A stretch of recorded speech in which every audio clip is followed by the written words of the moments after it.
저는 설교를 시작하면서 한 가지 질문으로 시작하고자 합니다. 여러분의 삶은 행복하십니까? 다시 한번 여쭤보겠습니다. 여러분의 삶은 행복하십니까? 네, 많은 고민을 하시는 것 같습니다. 네, 행복이라는 것은 우리 인생에 있어서 정말 소중하고 또 귀한 일인 것 같아 보입니다. 오늘 레이버데이 휴일이어서 많은 분들이 또 산과 들로 나아가셨습니다. 그런데 하나님을 사모함으로 이렇게 여러분이 하나님 앞에 나와 예배를 드리고 있는데요, 제가 이 시간 여러분에게 행복하게 살 수 있는 놀라운 비결을 하나 알려드리려고 합니다. 제가 이렇게 함부로 이렇게 말씀해 드리지 않는데 여러분 특별히 여러분에게만 알려드리겠습니다. 여러분, 이 세상에서 행복하게 살아가는 것은 어떻게 살아갈 수 있을까요? 이 세상에서 행복하게 살아갈 수 있는 것은 하나님의 말씀을 읽는 것입니다. 네. 표정을 잘 관리하셔야 됩니다. 들키시면 안 됩니다. 네. 여러분, 그런데 이 말씀은 어떠십니까? 제가 유튜브에서 여러 가지 강의들이 있는데요, 어떤 강의들이 있냐면 행복에 관한 강의가 있습니다. 근데 그 내용 중에 하나가 이런 내용이 있었습니다. 행복한 사람과 행복하지 않은 사람의 특징을 비교해 보았더니 하버드대의 게일 가젤 박사라는 분이 계신데 놀라운 것을 발견하였습니다. 행복한 사람과 행복하지 않은 사람이 차이가 있었는데요, 그 결정적인 차이가 회복 탄력성이라는 것을 갖고 있었다고 말하고 있습니다. 이 회복 탄력성이라는 것은 무엇을 의미하는 것일까요? 사람은 누구나 고난과 환난을 당합니다. 행복한 사람도 고난과 환난을 피할 수는 없습니다. 행복한 사람이나 행복하지 않은 사람이나 누구나 고난과 환난 속에서 힘들어하고 아파합니다. 그런데 연구를 해봤더니 행복한 사람에게 큰 특징이 하나 있는데요, 그것은 무엇이냐면 그 고난과 환난이 찾아왔을 때 오랫동안 그것 가운데 아파하고 힘들어하는 것이 아니라 행복한 사람은 그 고난과 아픔 속에서 바로 빠져나와서 평상시의 마음을 되찾게 된다는 것입니다. 행복하지 않은 사람들은 오랫동안 그 마음의 상처와 어려움을 가지고 살아간다고 말하고 있습니다. 즉, 회복 탄력성을 가지고 있다면 이 땅 가운데 행복하게 살아갈 수 있다고 말하고 있는 것입니다.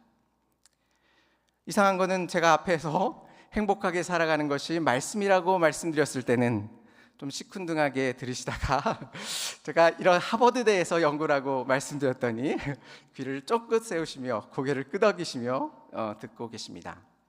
그런데 놀라운 것이 무엇인지 아십니까? 성경에서는 어마어마한 회복 탄력성을 이야기하고 있습니다. 성경에서는 우리가 이 땅 가운데 이 놀라운 회복 탄력성을 가지고 살아가라고 우리에게 말씀하고 있는 것입니다. 그렇다면 성경은 어떻게 우리가 고난과 환난 속에서 살아가고 있으라고 이야기하고 있는지 우리 본문을 살펴보면서 같이 은혜를 나누고자 합니다. 이것을 살펴보기 위해서 저는 두 인물을 먼저 살펴보고자 합니다. 여러분은 구약에서 한 인물을 고르라고 하면 어떤 인물을 고르시겠습니까? 누구를 고르시겠습니까? 네, 저는 모세를 고르고 싶습니다. 모세는 어떤 인물이었죠? 하나님과 동행하는 사람이었습니다.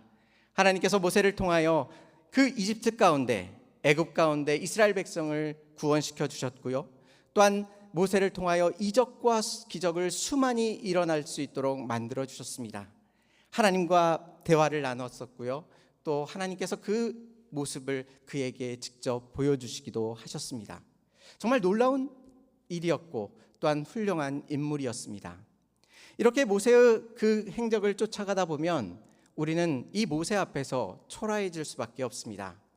이렇게 담대하고 하나님을 마음을 기쁘시게 하고 그렇게 살아가야 할 것 같은데 우리의 삶은 별 볼 일 없는 것 같아 보이고, 또한 시험과 환난 속에서 우리의 믿음이 흔들리는 모습을 통해서 우리는 어떻게 그 모세처럼 살아갈 수 있을까라는 것들을 생각하면서 내 자신의 모습을 안타깝게 생각하게 되는 것입니다. 그런데 모세는 처음부터 이랬을까요? 모세는 처음부터 하나님을 온전히 섬기며 주님 앞에 나아갔을까요? 하나님께서 모세를 선택하셔서 놀라운 일들을 행하십니다. 모세가 애굽 사람을 죽이게 됩니다. 자신의 동족인 히브리인을 위해서 애굽 사람을 죽이게 되고, 살인자가 되어서 광야로 쫓길 수밖에 없습니다. 그가 그 왕궁을 떠났던 나이가 40세였습니다. 그리고 미디안 광야에 가서 머물게 됐죠. 그런데 한 해도 아니고 두 해도 아니고 장장 40년 동안 미디안 광야에서 그는 헤매며 살아가고 있었습니다. 하나님께서 그에게 찾아와 주지 않으셨고 그를 통하여 일하고 계시지 않으셨습니다. 광야 가운데 힘들고 아픈 생활을 지낼 수밖에 없었던 것입니다. 그런데 40년이 지난 이후에 하나님께서 모세에게 나타나셔서 이렇게 말씀하십니다. 출애굽기 3장 10절 말씀에 이제 내가 너를 바로에게 보내어 너에게 내 백성 이스라엘 자손을 애굽에서 인도하여 내게 하리라 말씀하십니다. 내가 너를 통해서 지금 고통받고 있는 이스라엘 백성을 구원하며 이 놀라운 일들을 행하시겠다라고 모세에게 말씀해 주신 것입니다. 모세는 어떻게 하였을까요? 하나님, 내가 여기 있습니다.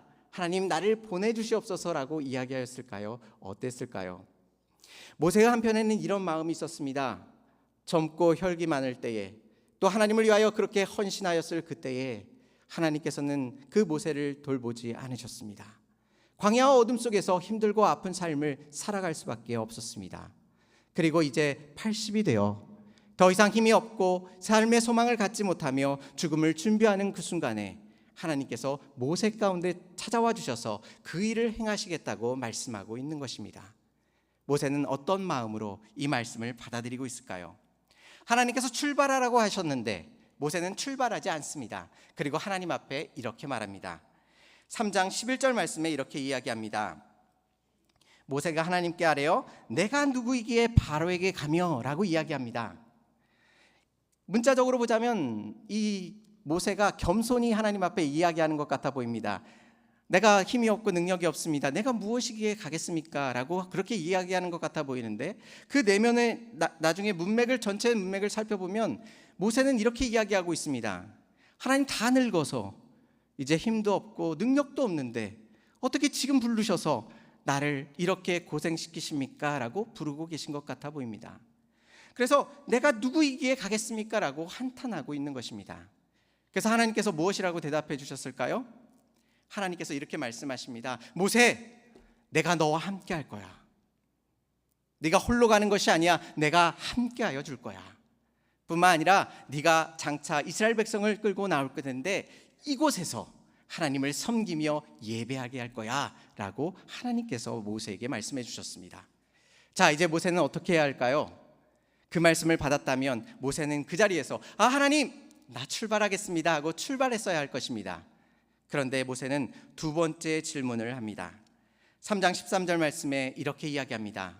내가 지금 이스라엘 백성에게 갈 것입니다. 근데 그 사람들이 내게 이렇게 물으면 뭐라고 하시죠? 그들이 나에게 하나님의 이름이 무엇이라고 묻는다면 나는 답변이 준비되어 있지 않습니다. 하나님 안 가겠습니다 라고 이야기하는 겁니다. 근데 하나님께서 무엇이라 말씀하십니까? 하나님께서 나는 스스로 있는 자니라 라고 말씀하십니다. 나는 누구에게 구속되어지지 아니하고 하나님께서는 스스로 있는 자다라고 말씀해 주신 것입니다. 자, 이렇다고 한다면 이 모세는 지금 출발해야 되는 것 아니겠습니까? 그런데 모세는 세 번째 질문을 합니다. 하나님 앞에 4장 1절 말씀에 이렇게 이야기합니다.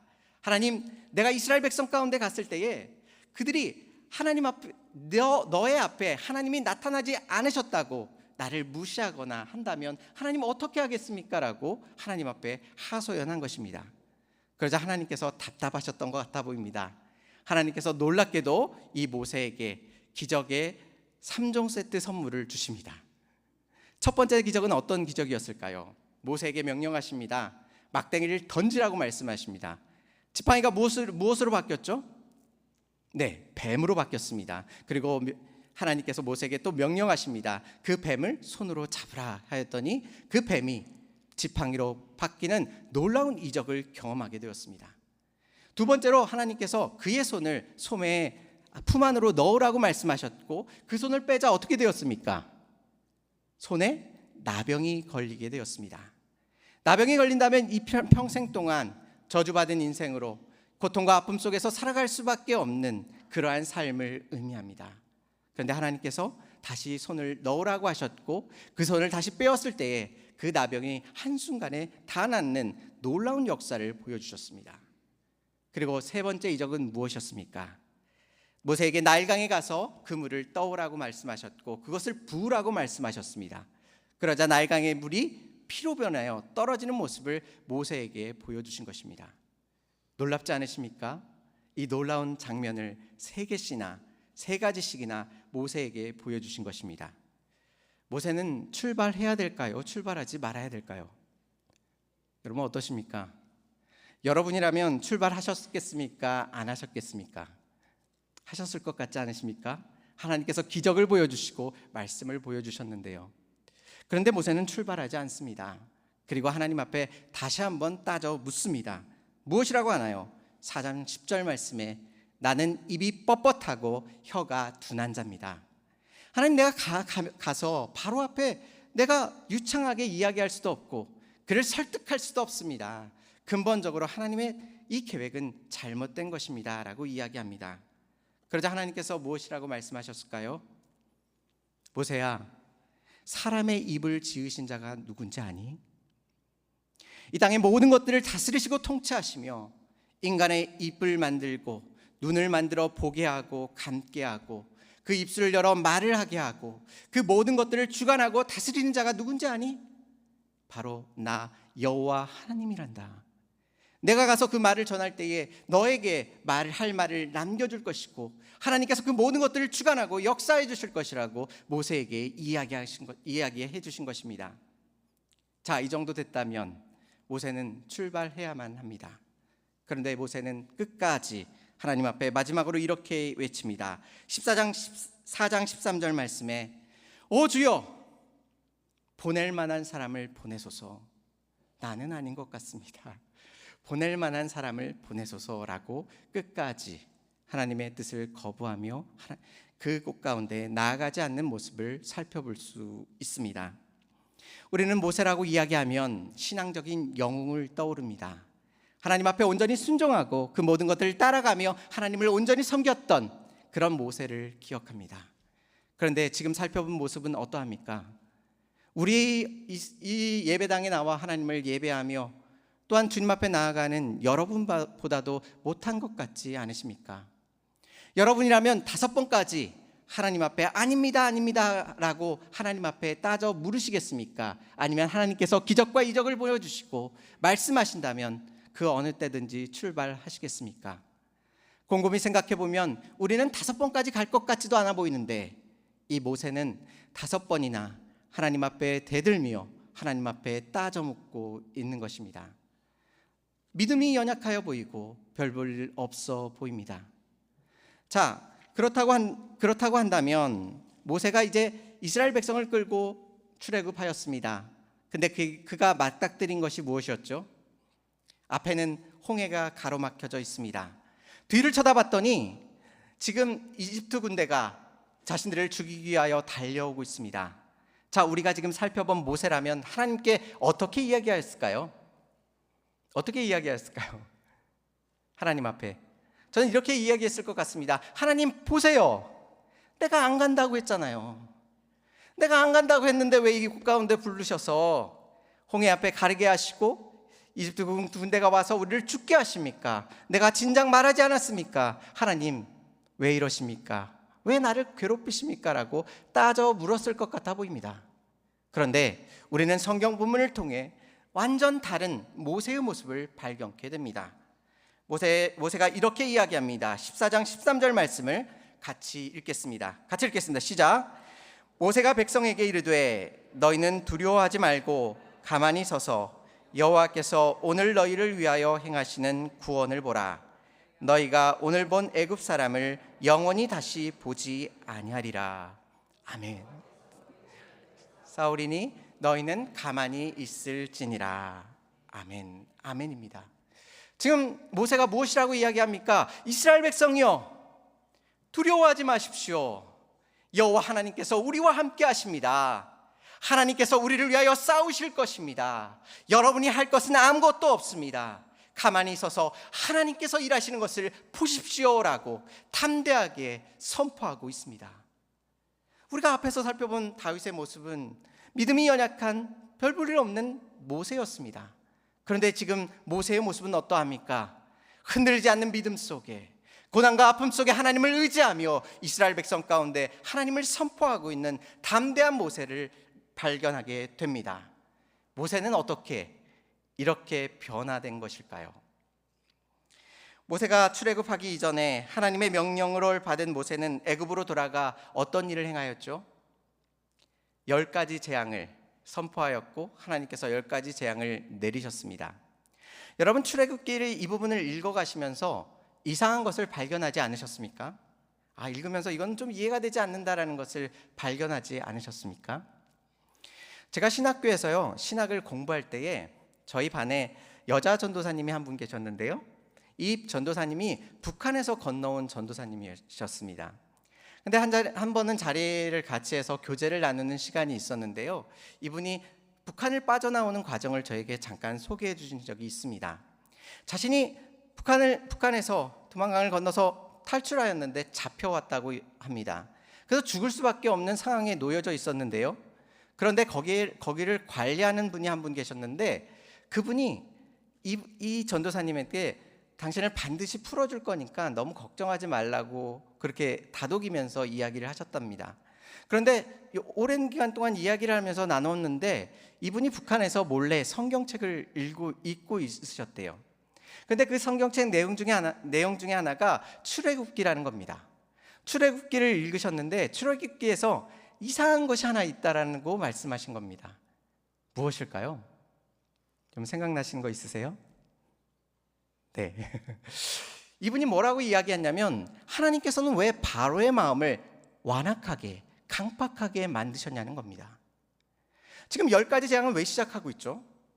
이 애굽을 물리치기 위해서, 바로를 꺾기 위하여 시작하고 있는데 하나님께서 지금 어떻게 하십니까? 이 바로가 항복하지 아니하도록 바로의 마음을 강박하게 만드는 것입니다. 하나님 앞에 재앙을 하나 당합니다. 하나님 잘못했습니다, 이렇게 나아오지 못하도록 하나님께서 바로의 마음을 만드시는 겁니다. 그래서 하나님께서 재앙을 주셨을 때에 이 정도야 내가 견뎌낼 수 있지, 스스로 자만하고 교만하도록 바로의 마음을 붙드셔서 하나님께서 10가지 재앙을 내리셨다고 말씀하고 있는 것입니다.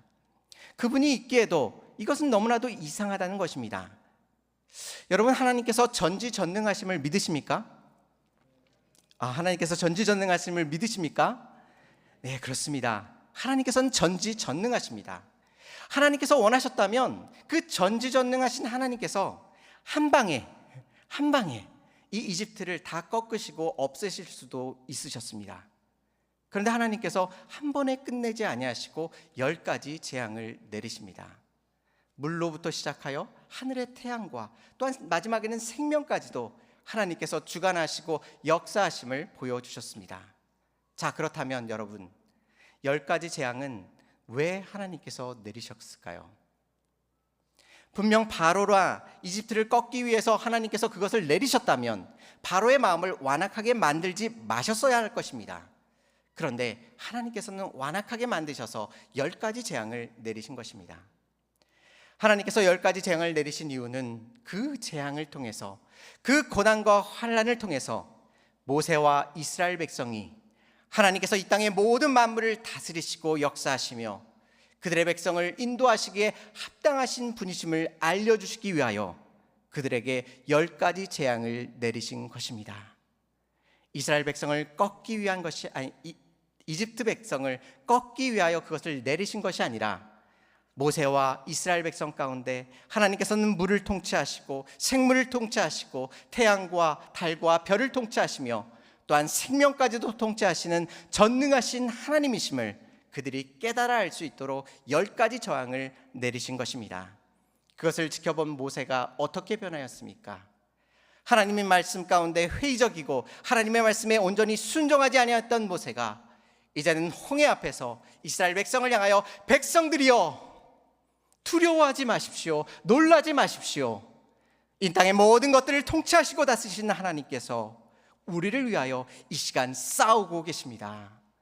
하나님께서 승리케 해 주실 것입니다라고 담대하게 선포하는 이 모세의 모습을 발견케 되는 것입니다. 우리도 마찬가지입니다.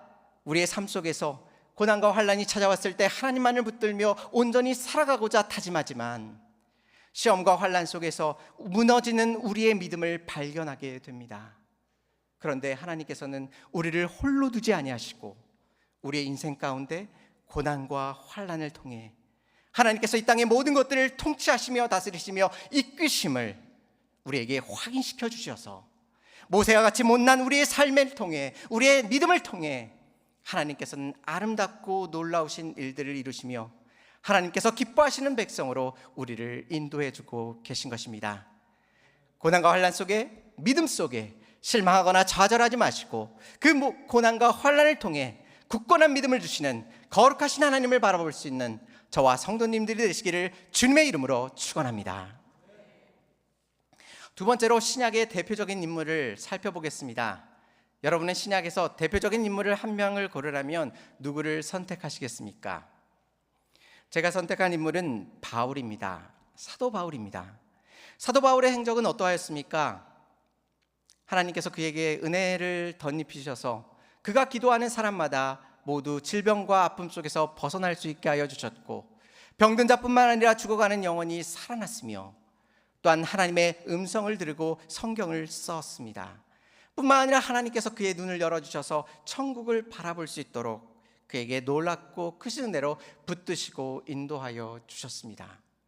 또한 그가 말씀을 선포할 때에 수많은 사람들이 하나님 앞에 돌아오는 놀라운 이적을 그에게 보여주신 것입니다. 그런데 하나님께서 그가 교만하지 아니하도록 그에게 베풀어 주신 것이 있었는데 그것은 그에게 치명적인 질병이었습니다. 고린도후서 12장 7절 말씀을 같이 읽겠습니다. 같이 시작. 여러 계시를 받은 것이 지극히 크므로 너무 자만하지 않게 하시려고 내 육체의 가시 곧 사단의 사자를 주셨으니 이는 나를 쳐서 너무 자만하지 않게 하려 하심이라. 아멘. 사도 바울에게 치명적인 질병이 있었습니다. 지금 본문에서는 뭐라고 이야기하죠? 내 육체의 가시 곧 사탄의 사자라고 표현하고 있습니다. 그러니까 뭐 조그만한 질병, 가벼운 질병이 아니었습니다. 그에게는 치명적인 질병이었습니다. 그래서 신학자들은 그에게 있었던 질병이 안질이라고 이야기하기도 하고요. 또 어떤 신학자들은 사탄의 사자 정도 되려면 간질 정도는 돼야 되지 않겠느냐라고 해서 간질이라고 이야기하는 사람들도 있습니다. 어떤 질병에 걸렸는지는 정확히는 알 수가 없습니다. 하지만 분명한 것이 있습니다. 사도 바울은 이 질병을 안고서 하나님의 말씀을 선포할 때에 그는 너무나도 창피하고 힘들었습니다. 왜 그랬을까요? 이 사도 바울은 이스라엘 백성 가운데 나아가 하나님의 말씀을 선포했습니다. 여러분, 하나님께서는 우리의 모든 질병을 고치시고 우리의 삶의 모든 것들을 붙드시며 다스리시는 전능하신 하나님이십니다라고 힘있게 선포하였습니다. 하나님의 이스라엘 백성은 아멘으로 그것을 받아들였을 것입니다. 그런데 눈을 들어 사도 바울의 모습을 보면 어떠했을까요? 눈에는 눈곱이 껴있고 제대로 보지 못하는 그의 눈을 바라볼 수밖에 없었던 것입니다. 하나님께서 전능하심을 선포하고 있는데 자신의 모습은 하나님의 전능하심을 증명해낼 수 없고 고통과 아픔 속에 있는 자신의 초라한 모습을 드러낼 수밖에 없는 것이었습니다. 너무 수치스러웠을 것이고 자신의 이러한 것들이 너무나도 힘들었을 것입니다. 그래서 사도 바울은 어떻게 했을까요? 고린도후서 12장 8절 말씀에 이렇게 이야기합니다. 이것이 내게 떠나가기 위하여 내가 3번 주께 간구하였더니 라고 말합니다. 놀라운 능력의 사도였던 사도 바울이 하나님 앞에 몇 번 간구했다고 하죠? 네, 1번도 아니고 2번도 아니고 3번씩이나 간구했습니다. 어떻게 간구했을까요? 하나님, 내 몸 하나 편하자고 지금 이 기도를 드리는 것이 아닙니다. 하나님, 내가 하나님의 전능하심과 또한 모든 질병을 고치시는 하나님을 선포하며 그들에게 믿으라고 이야기하는데 내 몸은 너무나도 초라하고 또한 이 질병 가운데 놓여 있는 내 모습을 통해 어떻게 거룩하신 하나님의 말씀이 선포되어질 수 있겠습니까? 하나님, 내 질병을 고쳐주시옵소서라고 하나님 앞에 강력히 구하였을 것입니다. 그것은 그에게 너무나도 힘들고 고난스러운, 힘들고 아픈 일이었을 것입니다. 그런데 하나님께서 그에게 무엇이라고 말씀하십니까? 고린도후서 12장 9절 말씀을 같이 읽겠습니다. 나에게 이르시기를 내 은혜가 내게 족하도다. 이는 내 능력이 약한 데서 온전하여 짐이라 하신지라. 그러므로 도리어 크게 기뻐함으로 나의 여러 약한 것들에 대하여 자랑하리니 이는 그리스도의 능력이 내게 머물게 하려 함이라. 아멘. 답답함 가운데 하나님 앞에 기도드리는 사도 바울의 기도를 들으시고 하나님께서 무엇이라고 말씀하십니까? 내 은혜가 내게 족하다. 여러분, 여러분의 고난을 당하고 있는데 정말 눈물 지으며 울부짖으며 그 자리에서 한 걸음도 움직일 수 없는 그 처참한 고난과 시련이 여러분의 삶 가운데 찾아왔는데 하나님께서 여러분의 삶을 향하여 내 은혜가 내게 족하다라고 말씀하신다면 여러분 아멘으로 받아들일 수 있으십니까? 어떠신가요? 고난과 환난이 찾아왔을 때에 내 은혜가 내게 족하다라고 말씀하신다면 여러분 기꺼이 아멘으로 받아들일 수 있을까요? 저는 이 본문을 살펴보면서 사도 바울도 처음에는 이 말씀을 제대로 이해하지 못했을 것입니다. 하나님의 말씀 가운데 섭섭했을 것이고 왜 하나님 내 기도를 들으지 않으십니까? 이렇게 하나님을 온전히 섬기고 수많은 사역을 하며 수많은 고난을 당했는데 왜 이 사소한 것을 하나님 응답하지 않으십니까? 라고 하소연했을 것입니다. 그런데 오늘 말씀을 통하여 확인하는 것이 있습니다. 사도 바울이 놀라운 것을 깨닫게 됩니다. 무엇을 깨닫게 되죠?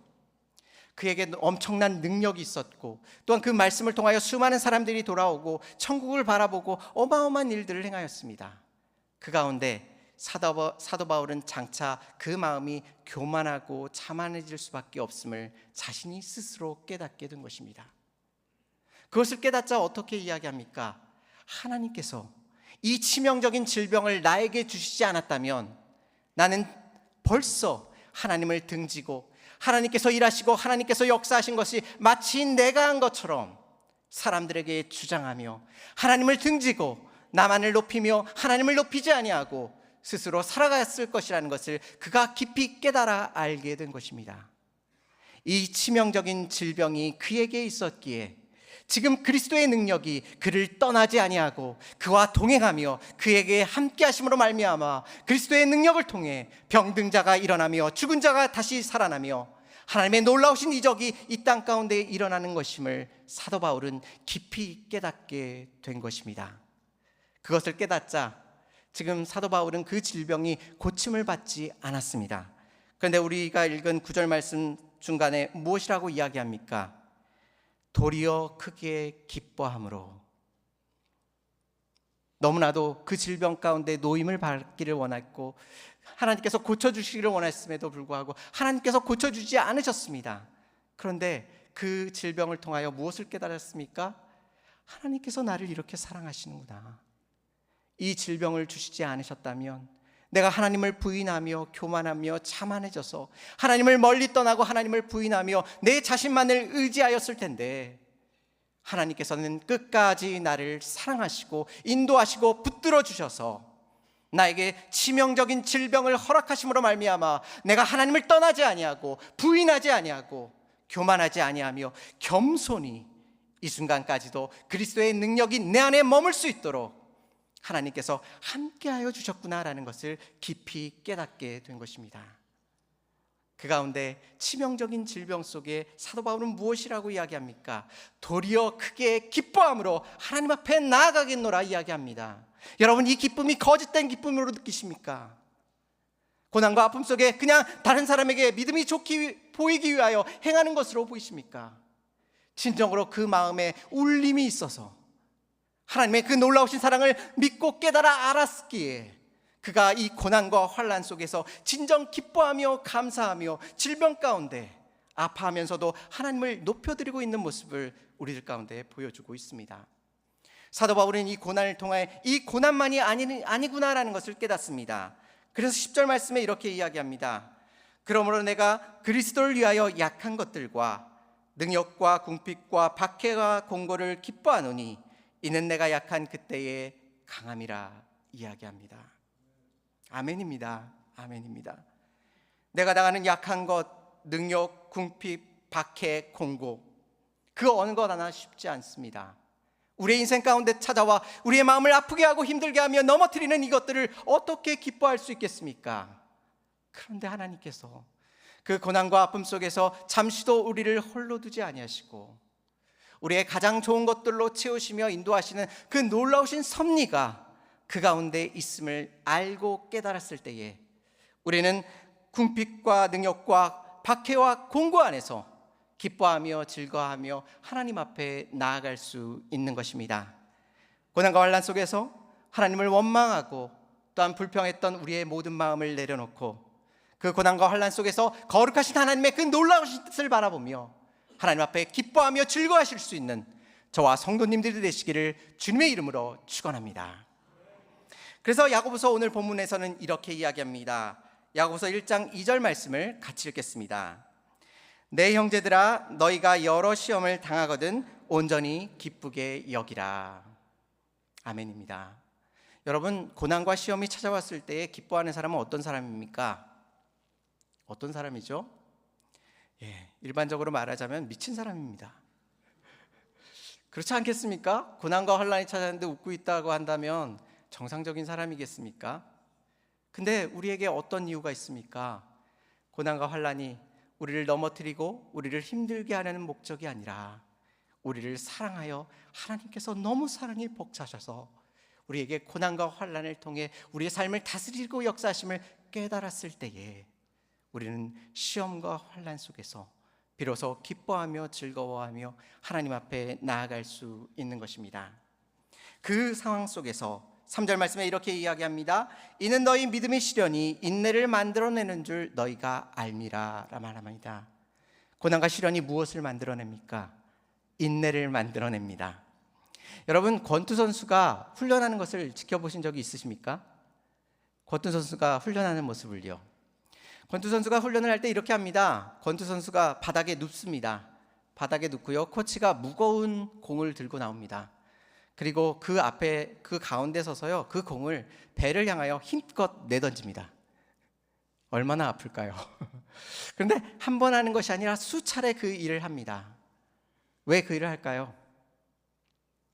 권투 경기에 나갔을 때에 상대방이 치명적인 펀치를 날려서 그 사람의 배를 가격한다 할지라도 훈련을 하여 맷집을 쌓아놓으면 그 펀치를 맞는다 할지라도 그 자리에서 넘어지지 아니하고 견뎌낼 수 있기에 그 일을 하게 됩니다.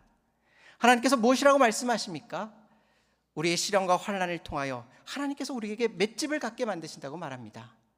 시험과 환난이 찾아오면 여러분 어떻게 하십니까? 하나님, 이 시험은 내게 합당하지 않습니다. 나는 이미 힘들고 어렵습니다. 하나님, 더 보태지 않으셔도 됩니다.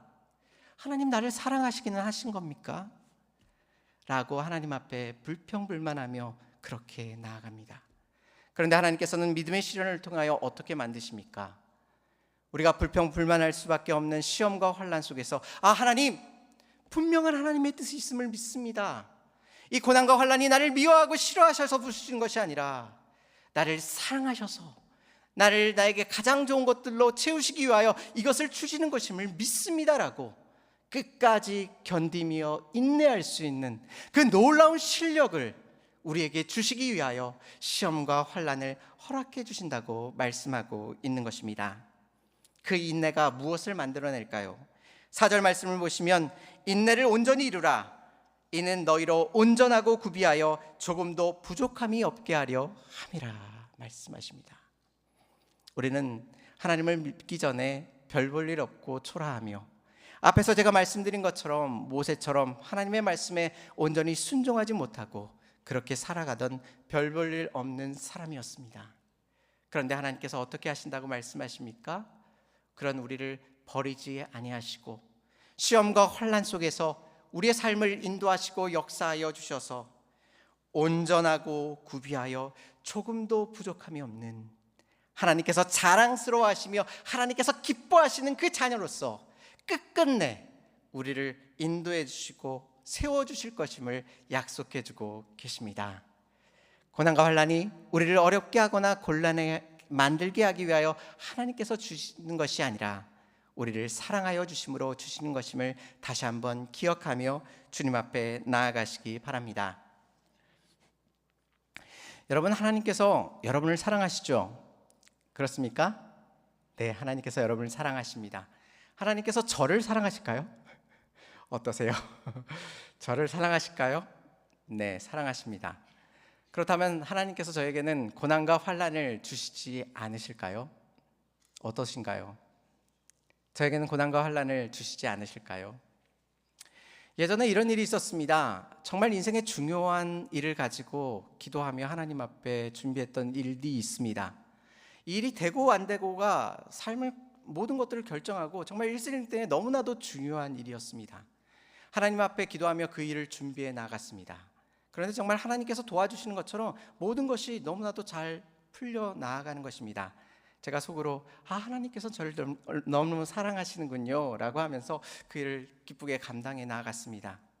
옆에서 지켜보는 사람들도 그 일이 90%, 95%다 이루어졌다고 그렇게 생각할 정도였습니다. 그런데 마지막 그 순간에 그 일이 한순간에 다 물거품으로 변한 것입니다. 여러분, 제가 어떻게 했을까요? 어떻게 했을까요, 제가? 네. 하나님 앞에 이렇게 기도했습니다. 하나님께서 정말 더 좋은 걸로 주시기 위해서 하나님 이렇게 하시는 거죠. 그래서 믿음이 흔들리지 않았습니다. 하나님을 바라보면서 하나님께서 더 좋은 거 주시려고 이러시는 거죠. 하나님, 내가 하나님을 신뢰하고 하나님을 믿고 또 준비하겠습니다. 기쁜 마음으로, 한편엔 섭섭한 마음이 있었지만 기쁜 마음으로 하나님 앞에 나아갔습니다. 두 번째 일을 준비하였습니다. 또 마찬가지로 일이 너무나도 잘 풀리는 겁니다. 너무나도 착착착 진행이 되고 옆에 있는 지켜보는 사람들도 이번에는 잘 될 것이다. 하나님께서 이번 일을 완성시키기 위해서 목사님을 그렇게 고생시키셨구나 라고 생각할 정도로 그 일이 너무나도 완벽하게 잘 되고 있었습니다. 거의 다 된 일이었습니다. 가만히 시간만 보내면 되는 일이었습니다. 그런데 마지막 순간에 그 일조차 다 망가지게 되었습니다. 여러분, 제가 어떻게 했을까요? 어떻게 했을까요? 제 마음에 큰 상처를 받았습니다. 그리고 어떻게 했냐면 말씀을 많이 읽기 시작했습니다. 지금도 감당하지 못할 만큼 어마어마한 양의 말씀을 읽기 시작했습니다. 그것도 부족한 것 같았습니다. 그래서 기도를 어마어마하게 드렸습니다. 진짜 하루에 몇 시간씩 하나님 앞에 기도하며 말씀 읽고 하나님 앞에 간구했습니다. 하나님, 내가 하나님을 신뢰할 뿐만 아니라 내가 이렇게 정성과 뜻을 다해 하나님을 섬깁니다. 하나님, 이번에는 반드시 이룰 수 있도록 인도하여 주시옵소서라고 기도하면서 하나님 앞에 간구하였습니다. 그런데 어떻게 됐을까요? 처음에는 정말 잘 됐습니다. 그런데 마지막에 그 일조차도 물거품이 된 것입니다. 여러분, 제 마음이 어땠을까요? 그때 제가 하나님 앞에 이렇게 기도한 기억이 있습니다. 하나님, 저의 삶을 도와주지 않으셔도 됩니다. 하나님, 그냥 가만히 계시면 좋겠습니다. 왜냐하면 3번 다 잘못된 모든 것들은 분명히 하나님의 인도하심, 하나님께서 그렇게 하지 아니하시고는 될 수 없는 일이었습니다. 인간적으로 보자면 3번 다 잘 되었어야 되는 일이었습니다. 그런데 3번 다 망가진 그 일들은 하나님께서 역사하시고 하나님의 그 계획 가운데 하나님께서 하시는 것임을 깨달았기에 제 마음가는 하나님을 향한 섭섭함이 가득하였습니다. 결국 세월이 많이 지나갔습니다. 저에게는 큰 아픔으로 그것이 지금도 남아 있습니다. 그런데 시간이 한참 지난 후에 제 자신 가운데 놀라운 능력이 하나 생긴 것을 발견하게 되었습니다. 무엇인지 아십니까? 제가 이 일을 당하기 전에는 인생의 바닥이 한 곳에만 있는지 알았습니다. 인생의 바닥은 이 정도구나 라는 것을 알았습니다. 근데 이 일을 겪고 나서 인생의 바닥의 밑에 또 인생의 바닥이 있음을 알았습니다. 그리고 그 인생의 바닥의 밑에 또 인생의 바닥이 있음을 알게 되었습니다. 그렇게 되자 어떻게 될까요? 이제 성도들이 아파하고 괴로웠을 때는 1층에 있던 인생의 바닥만을 이해하고 그들을 위로하여 주었습니다. 그런데 이제는 인생의 바닥의 밑에 또 바닥이 있고 그 밑에 바닥이 있음을 깨달아라. 울부짖고 아파하며 괴로워하는 그 성도들의 마음을 품으며 나아갈 수 있도록 하나님께서 저를 인도하시고 역사하여 주신 것입니다. 하나님께서 저를 훌륭한 사역자로 세우기 위하여 고난과 환난을 주십니다. 그런데 제가 무엇이라고 감히 그 고난과 환난을 거부하며 나아갈 수 있겠습니까? 제가 이 설교를 준비하면서 하나님께서 유튜브를 여러 가지를 보게 하여 주셨습니다. 그 가운데 여러 가지가 있었는데요, 라스베가스의 상황을 보여준 동영상이 있었습니다. 라스베가스는 화려한 도시입니다. 그런데 거기에 집이 없는 사람들이 어떻게 살아가고 있는지 여러분은 아십니까? 그들은 길거리에 있으면 벌금을 물게 되어서 갈 곳이 없어서 라스베가스의 하수도 동굴에 들어가서 지금 살고 있습니다. 여러분, 저는 그들의 아픔과 괴로움을 이해할 수 있을까요? 어르신들이 양로 아파트, 노인 아파트에 사십니다. 질병과 아픔 속에서 하루 종일 침대에서 누워서 한 걸음도 일어날 수 없으십니다. 힘듦과 아픔 속에 한숨 쉬며 살아가고 계십니다. 저는 그분들의 마음을 깊이 이해할 수 있을까요? 마약으로 찌들어서 인생의 소망을 찾고자 하였지만 마음과 상처와 영혼이 상처받아 소망을 다 잃고 고통과 괴로움 속에 살아가고 있는 그들의 마음을 저는 다 이해할 수 있을까요? 하나님께서 저에게 주시는 고난과 환난은 끝나지 않았습니다. 앞으로도 하나님께서 저에게 고난과 환난을 허락하여 주셔서 이 모든 것들을 품게 하실 것이고 하나님의 귀하신 놀라우신 사역자로 하나님께서 세우시고 인도해 주실 것입니다. 이것이 단지 저에게만 해당되는 이야기가 아닙니다. 여러분을 온전하고 구비하여 조금도 부족함이 없게 만드는 그 계획을 하나님께서는 포기하실 생각이 없으십니다. 끝까지 여러분의 인생을 붙들고 역사하사 그 시험과 환난을 통하여 하나님께서 기뻐하시고 즐거워하시며 또한 여러분의 삶을 통해 영광 받으시는 그 놀라운 일들을 여러분의 삶을 통해 행하고 계실 것입니다. 그 거룩하고 존귀하신 하나님을 바라보며 주께 나아가시기를 바랍니다. 한번 같이 따라해 보겠습니다. 나의 고난은 하나님께서 허락하신 최선의 길이다. 다시 한번 따라하겠습니다. 나의 고난은 하나님께서 허락하신 최선의 길이다. 아멘이십니까? 아멘입니다. 하나님께서 우리의 삶을 인도하시기 위하여 첫 번째 옵션, 두 번째 옵션, 세 번째 옵션이 있습니다. 하나님께서는 단 한 번도 두 번째나 세 번째 되는 것을 선택하신 적이 없으십니다.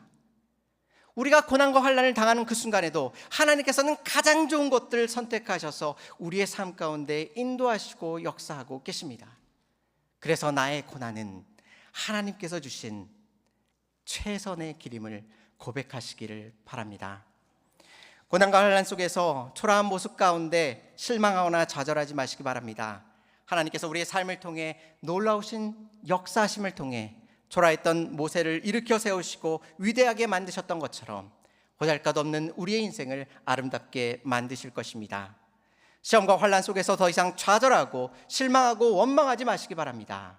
하나님께서 뜨거운 사랑으로 우리를 돌보시고 인도하여 주시기에 그 고난과 환난을 통하여 하나님의 아름다운 일들을 이루실 것이기에 하나님 앞에서 진정 기뻐하며 즐거워하실 수 있는 저와 성도님들이 되시기를 주님의 이름으로 축원합니다.